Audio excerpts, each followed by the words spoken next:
Plusieurs pays et organisations régionales et internationales à l'image de la Ligue arabe ou encore le Parlement arabe disent regretter ce vote qui maintient en marche la machine de guerre sioniste. L'argument américain de nécessité de lutter contre le mouvement de résistance Hamas ne tient pas, selon l'expert libanais en question militaire, Ali Hamia. Il en parle à Kalima Benour. الوضع في غزة والمنطقة يتصاعد وراء التصعيد هي الولايات المتحدة الأمريكية. La tension augmente dans la région et derrière cette escalade, il y a les Américains. Et la preuve, c'est le veto opposé hier au Conseil de sécurité contre la proposition de l'Algérie pour un cessez-le-feu immédiat à Gaza.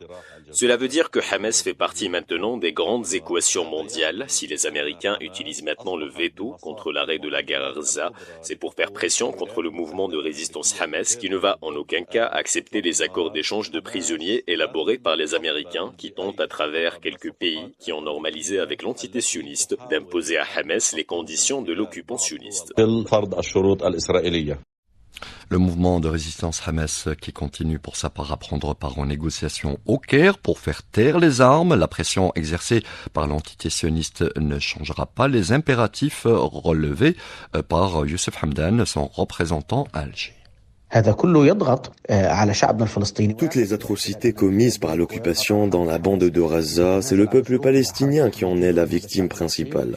L'occupation pense ainsi faire pression sur le Hamas, mais le Hamas émane du peuple palestinien et ses revendications sont celles du peuple, à savoir libérer sa terre et ses symboles des affres du colonialisme. Le Hamas agit de ce fait avec un grand sens de la responsabilité. Nos représentants sont actuellement au Caire pour discuter avec la médiation des moyens d'obtenir une trêve, ouvrir les passages pour permettre l'entrée des aides humanitaires dans la bande de Gaza et lancer l'opération d'échange des prisonniers de guerre des deux côtés.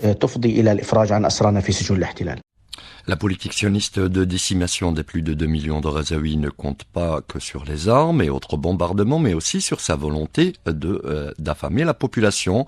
Le programme alimentaire mondial a même tiré la sonnette d'alarme aujourd'hui. La famine qui prend des proportions alarmantes dans le nord et dans le centre précisément, et avec plus d'ampleur. Elle avance toutefois dans le sud de la bande. Ismail Touabta est porte-parole du gouvernement à Gaza, joint par Kalima. La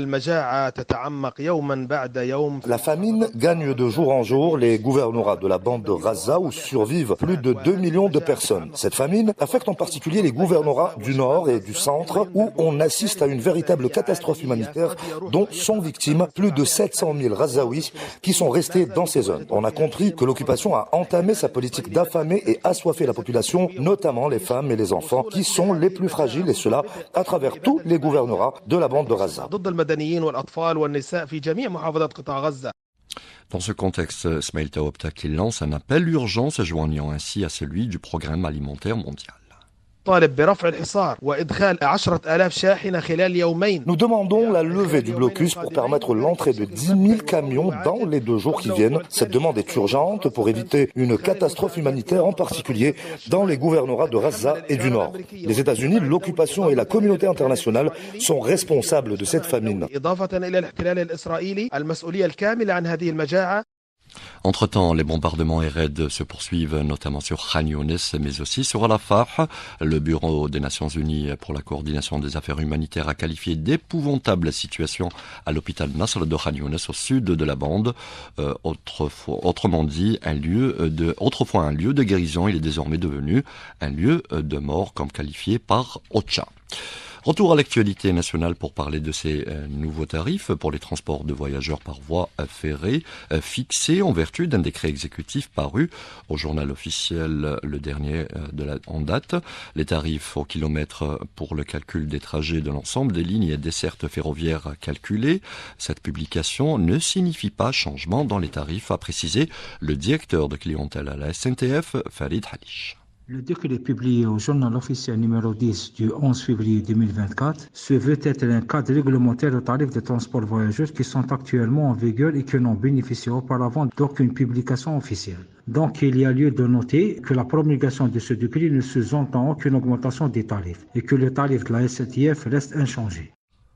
Et puis parlons de tourisme saharien. L'hiver, vous le savez, c'est la saison propice pour ce faire. Certaines régions enregistrent des bons en la matière. Le cas d'Adrar zoome ce soir sur cette wilaya à travers le Salon international du tourisme qui se déroule à Oran et cette correspondance de Mohamed Hamza Belmadani. La wilaya d'Adrar enregistre une véritable expansion dans l'activité touristique. De plus en plus de visiteurs se rendent à cette région, comme l'explique Amir Akerma, directeur de l'hôtel Touet à Adrar, rencontré en marge du Salon international du tourisme, voyage, transport et équipement hôtelier qui se tient actuellement à Oran. À partir de cette année, nous avons constaté qu'il y a une nette évolution sur le plan touristique, tant sur le plan des arrivées, en nombre d'arrivées de clients, national voire même international. Il y a énormément d'événements qui sont en train de se faire pendant la saison saharienne et on constate d'année en année une augmentation claire en nombre d'arrivées ou en chiffre d'affaires. Il y a une activité claire qui existe. Là, en tant qu'établissement hôtelier aussi, on essaye de mettre en place diverses activités touristiques et on essaie aussi de participer au développement de certains pôles touristiques dans la wilaya d'Adrar. Donc il y a 3 ou 4 régions auxquelles on essaye de travailler avec les autorités pour essayer de les mettre en avant et afin qu'elles deviennent des destinations claires touristiques. Amir Akerma a qualifié la wilaya d'Adrar d'une véritable nouveauté dans le secteur du tourisme dans le sud algérien. Elle dispose de beaucoup de potentiel et beaucoup d'investisseurs s'installent dans la région. D'Oran, Mohamed Hamza Belmadani, Alger, Chaîne 3. Place au sport à présent, l'actualité avec vous, Sid Ahmed Fethi, bonsoir. Bonsoir Sofiane. D'abord, c'est 32e de finale de Dame Coupe, le match en retard, Jescabili CRB fixé.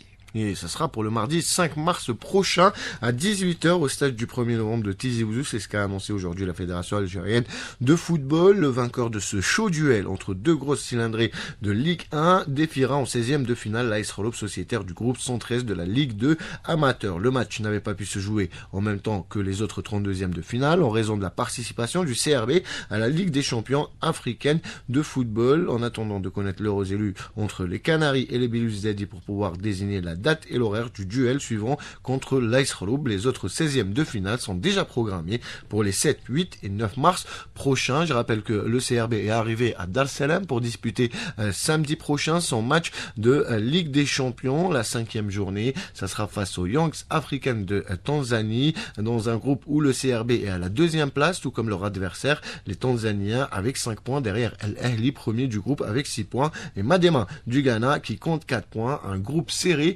où les places pour les quarts de finale se joueront jusqu'à la dernière journée. Et de la compétition africaine, la compétition européenne, la Champions League européenne, et c'est 2 belles affiches ce soir. Et notamment Naples FC Barcelone, le champion d'Italie emmené par le Nigérian Victor Osimhen, meilleur joueur africain, essaiera de battre le FC Barcelone à domicile lors de ses 8e de finale pour assurer d'ores et déjà une qualification, pour mettre un pied plutôt en 8e de finale en quart de finale. Voilà. En quart de finale, oui. Parce qu'entre les quarts de finale de la Ligue des champions africains, je m'en mêle les pinceaux. En quart de finale de cette Ligue des champions européenne, le FC Barcelone qui n'allait pas très bien ces dernières semaines semble avoir repris du poil de la bête sous la houlette de Xavi qui a annoncé son départ il y a quelques jours de cela à la fin de la saison, emmené par un Robert Lewandowski buteur lors de la dernière journée à 2 reprises face au Celta Vigo qui a ramené les 3 points donc pour le FC Barcelone. Les Blaugrana essaieront eux aussi d'aller chercher une victoire ce soir pour s'assurer une place en quart de finale avant le match retour qui se jouera dans 3 semaines. Je rappelle que pour le FC Barcelone, c'est un 8e de finale qui n'est plus arrivé depuis 2 saisons puisqu'ils ont raté les 2 dernières éditions. Le 2e tour, ils avaient été éliminés, ils avaient été reversés en Europa League. Rappelez-vous, ils avaient été éliminés également. Une autre équipe qui n'a pas vu ce stade de la compétition depuis longtemps, c'est Arsenal qui jouera face au FC Porto ce soir. Ça sera au Dragon Stadium de Porto au Portugal. Les hommes d'Arteta, eux aussi, essaieront de faire un bon résultat dès ce soir avant le match retour. Je rappelle également, hier, 2 matchs se sont joués. Victoire de l'Inter face à l'Atlético de Madrid, 1-0. Et le PSV Eindhoven et le Borussia Dortmund se sont séparés sur un match nul, 1 but partout. Ça a été, on ne peut plus complet. Sid Ahmed Fethi, merci pour toutes ces informations sportives, les dernières de cette édition réalisée par Lila Ouissi, Selma Feguir et Sid Ali Toubal.